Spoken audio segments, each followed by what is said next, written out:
Section 1.5. So in section 1.5, we're going to talk about bias in sampling.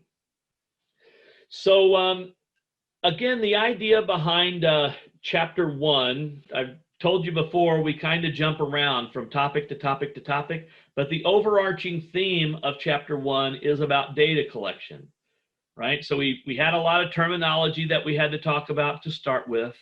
Then we talked about observational studies versus designed experiments. And then we started talking about different types of sampling. So again, the simple random, the stratified, systematic, and so on.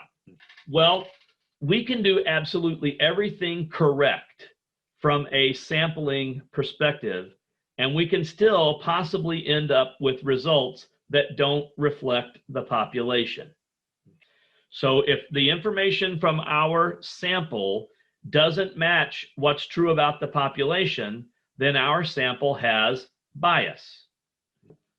So if the result of a sample are not representative of the population, then the sample has bias. Now we want to do our best to avoid bias in our samples. We want to have samples that represent what's true about the population. So we have to think about bias and what we can do to try to avoid it in our samples. So there are three sources primarily of bias in samples. So we have sampling bias, we have non-response bias, and we have response bias.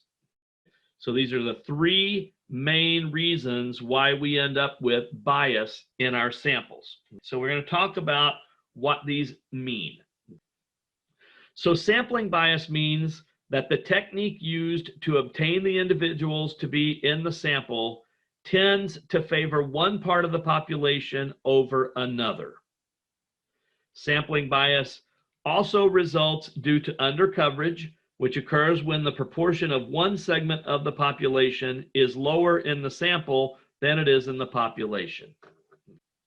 So again, basically, if we have sample bias, then something was wrong with our sampling method, so that we ended up with individuals in our sample that did not reflect the population. So one part of the population's favored over another part of the population. And again, that's called undercoverage. So for example, if we think about the earlier problem that we did with the full-time workers, the part-time workers, the salaried workers, and the managers.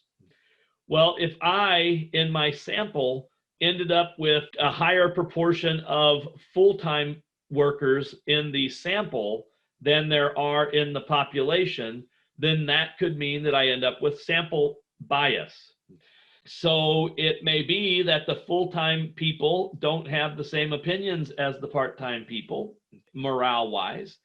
And so again, I could have the part-time people underrepresented, undercovered in my sample. So again, we want to try to avoid that.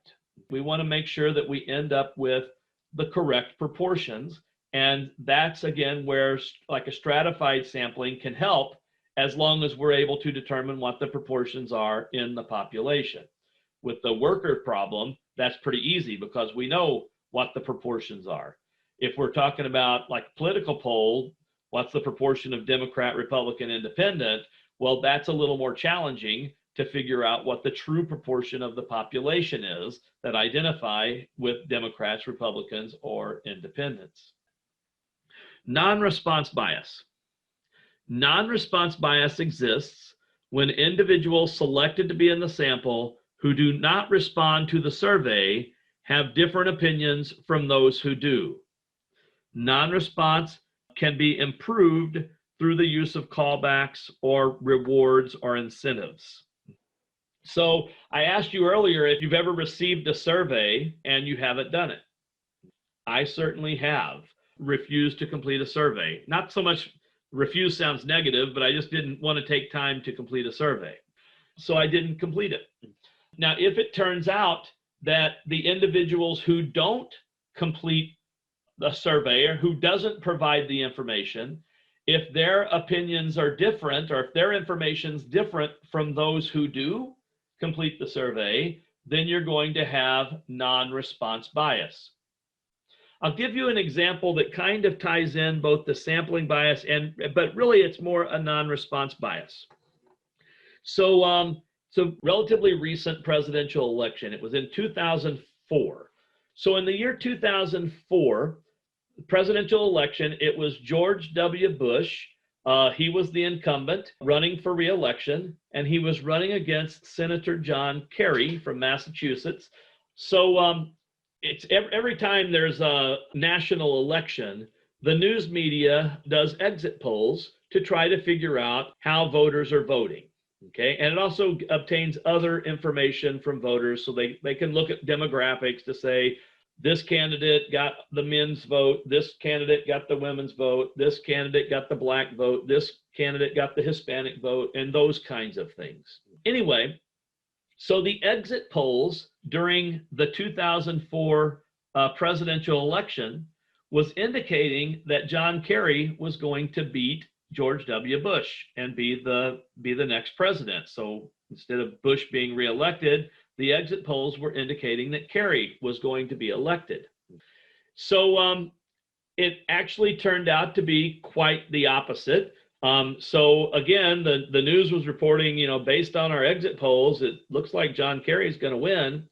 But at the end of it, whenever the votes were counted, George Bush won re-election, and he actually won fairly handily. He won by several percentage points, which in today's standards is a pretty healthy win. Anyway, so statisticians, had to scratch their head. The news media with their exit polls scratched their head. Why were their exit polls incorrect?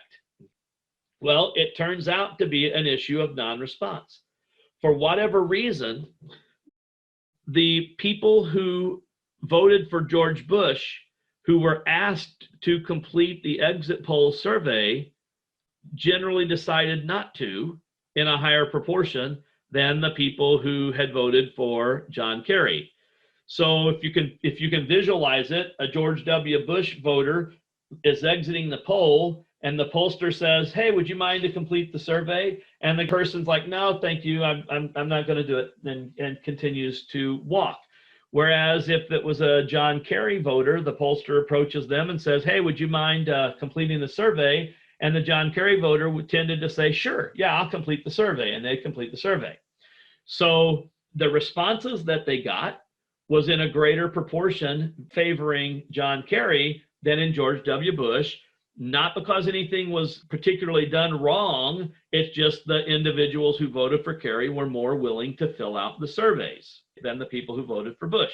So it was an issue of non-response bias.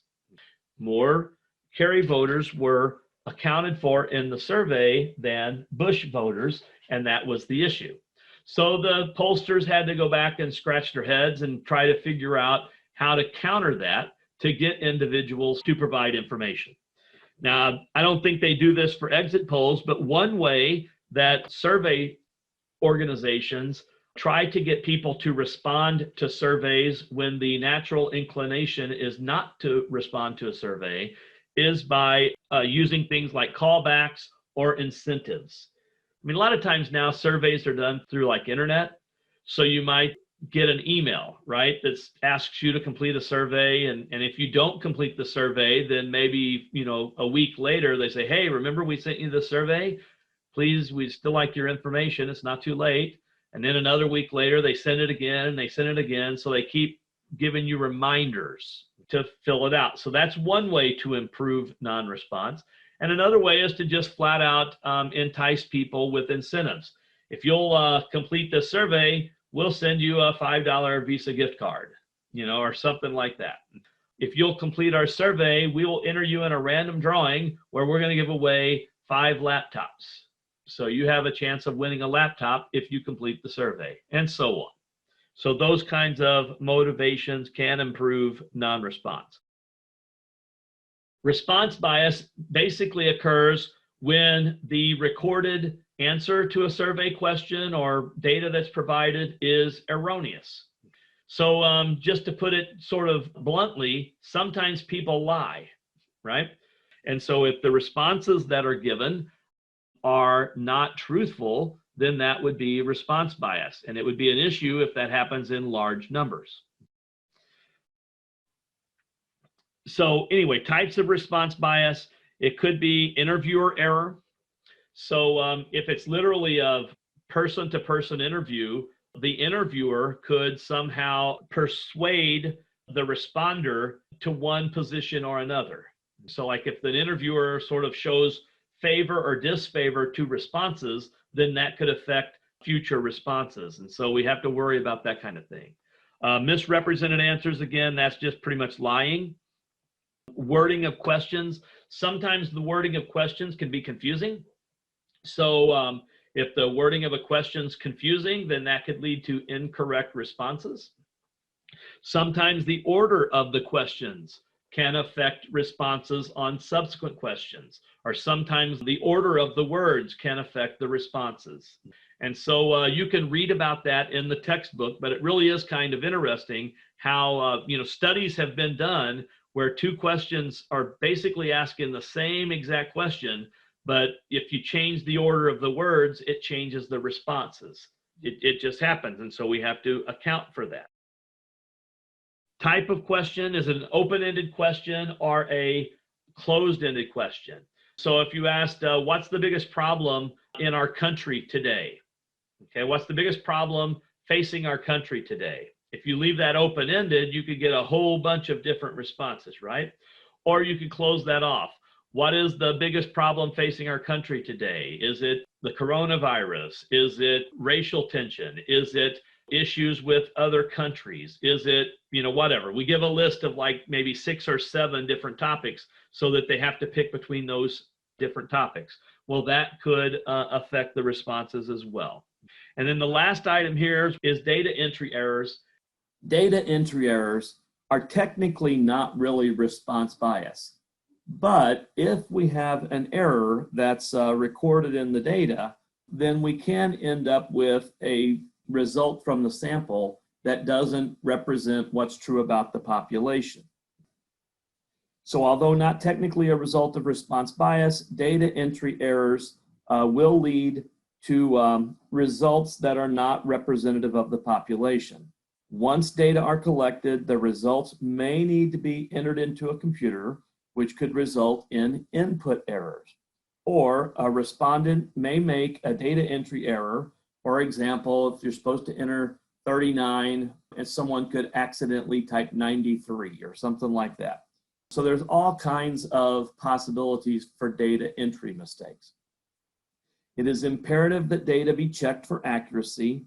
And so later on in this text, around chapter 9 or 10, we will look at some ways that we might be able to identify data entry mistakes when we have a big list of data. One way is to go through meticulously and make sure that we double check everything. But even if we do that, there's no guarantee we're going to find all of the errors. So there are some statistical techniques that we can use to identify data that doesn't kind of fit with the rest of the pattern of data. And so sometimes we can use techniques that will help us identify those kinds of errors. So the last thing that we have in section 1.5 is the distinction between non-sampling error versus sampling error. So non-sampling errors result from undercoverage, non-response bias, response bias, or data entry errors. A non-sampling error could also be present even if we were doing a complete census of the population. So a non-sampling error is some kind of error that occurs, like a data entry mistake, or it could be a response bias, like a lie or something like that. It could even be a non-response bias if we're unable to obtain information from every individual in the population as we're trying to conduct a census, which could also be a situation with undercoverage if we end up with, again, some individuals in our census who won't respond and provide us information, then we could end up with a non-sampling error. Again, I primarily think of a non-sampling error as something that could even occur if we're doing a census. So like a data entry mistake, people provide incorrect information on purpose through a lie or something like that.